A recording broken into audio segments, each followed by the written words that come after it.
How does your Holiness respond to this concept, the concept of dimitude and Eurabia? What is your concern in this matter, as well the matter of war disputes? It's a fact of history that for centuries Christians and Muslims have lived together peacefully in the Middle East. Of course, there have been some times where these people belonging to different religions have undergone certain difficulties, but in spite of their different values and traditions and perspectives, peaceful coexistence has been a permanent trend, a permanent concern in the life of the people of the Middle East. We should not generalize the things. In certain regions and because of certain political sensitivities or factors, Christians may encounter certain difficulties. But we cannot say, and we should not say, that the Christians are forced to leave their countries. Living together is not easy, because we have different values, different self-understanding, different ways of looking at the things. We are different in many things. But the question is, rather the challenge is, how should we accept each other the way we are? How should we live with each other and with our differences? This is not easy. In this process, we may face some problems, some tensions, but living together is a must.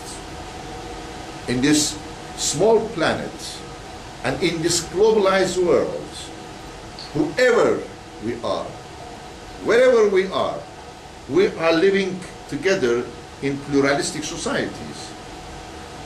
Today, there are no boundaries.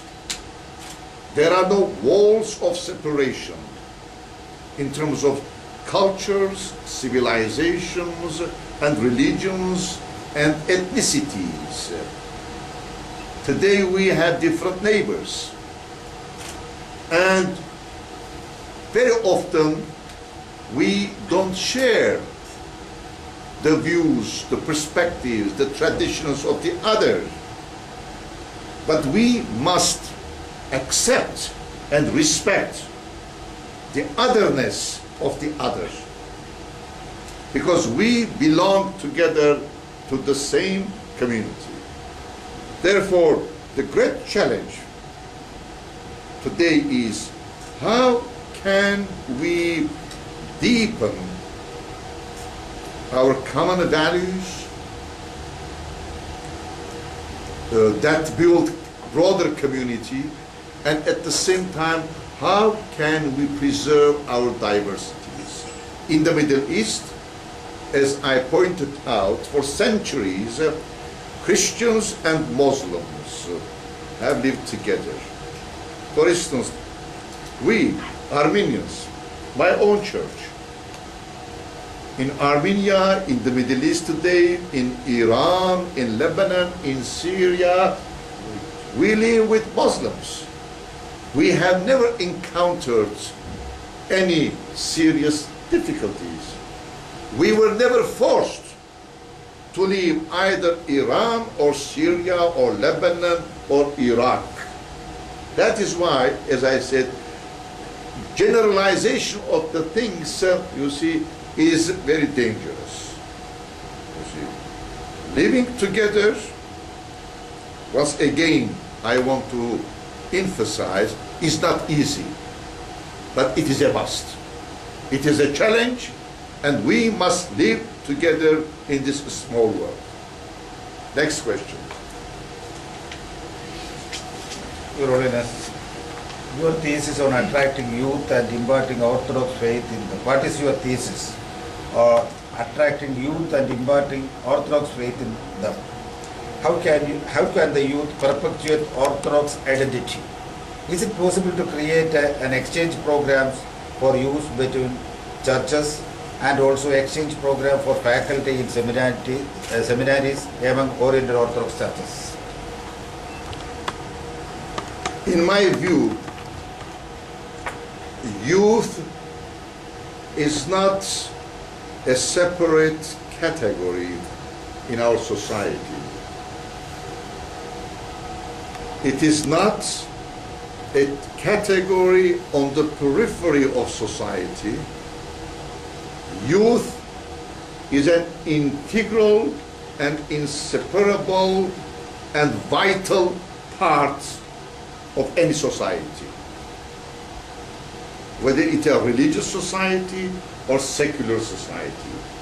I cannot understand a healthy, vibrant society without youth. Youth is the heart and the sustaining power of society. And youth does not belong to the future. This is a wrong perception of youth. Youth belong to the present of the society.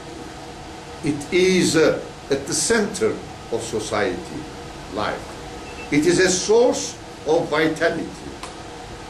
It is a source of looking forward.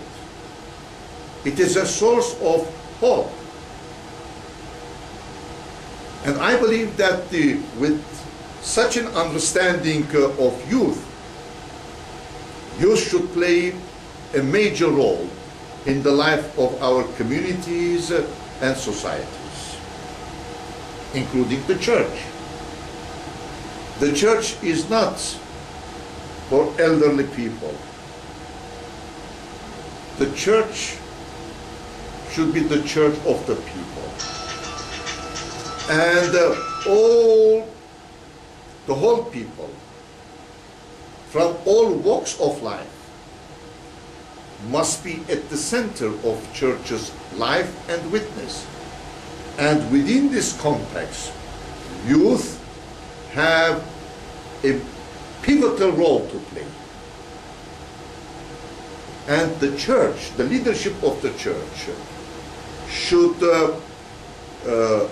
look at the youth in a way that makes the presence of youth a dynamic one. Youth must become, with its presence and role, a source of dynamism. And in our churches, I believe that youth should become a living reality, an active presence